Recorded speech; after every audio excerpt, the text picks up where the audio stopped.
नमस्कार दोस्तों, स्वागत है आप सबका एक बार फिर से इस चैनल में। दोस्तों आज आप जानेंगे कि भारत के पास कितने विदेशी सैन्य ठिकाने हैं और ये कहां पर है।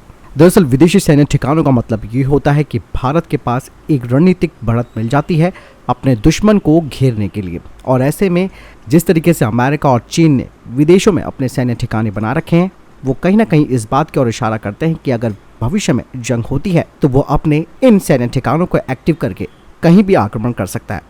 ऐसे में भारत की अगर बात करते हैं तो भारत का सबसे पहला जो विदेशी सैन्य ठिकाना है वो तजाकिस्तान में है, जिसे हम फारखोर एयरबेस के रूप में जानते हैं, जो भारतीय वायुसेना और ताजिक वायुसेना के द्वारा संचालित एक वायुसेना बेस है। ये दुशांबे से 130 किलोमीटर दूर फरखोर शहर के पास स्थित है। इस आधार के साथ भारत अमेरिका, रूस और जर्मनी के बाद मध्य एशिया में सैन्य अड्डा बनाने वाला चौथा देश बन गया है। दूसरा भारत का जो सबसे महत्वपूर्ण विदेशी सैन्य ठिकाना है वो भूटान में है। इंडियन मिलिट्री ट्रेनिंग टीम यानी कि भारतीय सैन्य प्रशिक्षण दल स्थायी रूप से पश्चिमी भूटान में तैनात है और यहाँ पर चीन से मुकाबला करने के लिए भारत की सेना तैनात रहती है।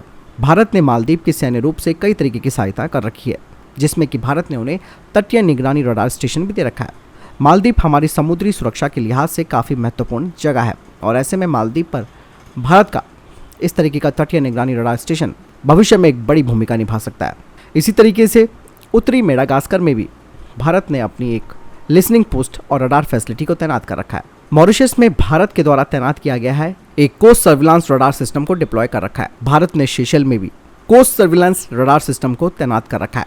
इसके अलावा ईरान, भारत ने ईरान, अफगानिस्तान और अन्य मध्य एशियाई राज्यों के साथ बेहतर पहुंच बनाने के लिए चबहार में बंदरगाह का निर्माण किया है, जो कि विशेष रूप से आने वाले समय में एक नौसैनिक अड्डा भारत का बन सकता है। वहीं दूसरी तरफ अगर हम अपने फरखोर एयरबेस की बात करते हैं जो कि तजाकिस्तान में है, ऐसा कहा जाता है कि यहाँ पर भारतीय वायुसेना की MiG-29 की स्क्वाड्रन है, लेकिन ऐसा नहीं है। वो केवल एक एयरबेस है जहाँ आवश्यकता पड़ने पर भारत अपनी MiG-29 स्क्वाड्रन को तैनात कर सकता है। हालांकि भारत ने फरखोर में अपने एयरलिफ्टर्स की तैनातगी कर रखी है।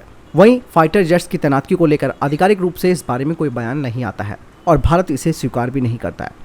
और हो भी सकता है कि भारत ने वहाँ पर एक स्क्वाड्रन तैनात करके रखी हो, लेकिन इसके बारे में कोई ऑफिशियल डेटा नहीं है। तो इस तरीके से भारत धीरे धीरे अपनी पहुंच को अंतर्राष्ट्रीय स्तर पर ले जा रहा है। तो आपने जाना कि भारत के कितने विदेशी सैन्य ठिकाने हैं और कहां पर है। जानकारी कैसी लगी कमेंट सेक्शन में लिखकर जरूर बताएं। मिलता हूं जानकारी के साथ, चैनल जरूर सब्सक्राइब कीजिएगा। जय हिंद, वंदे मातरम।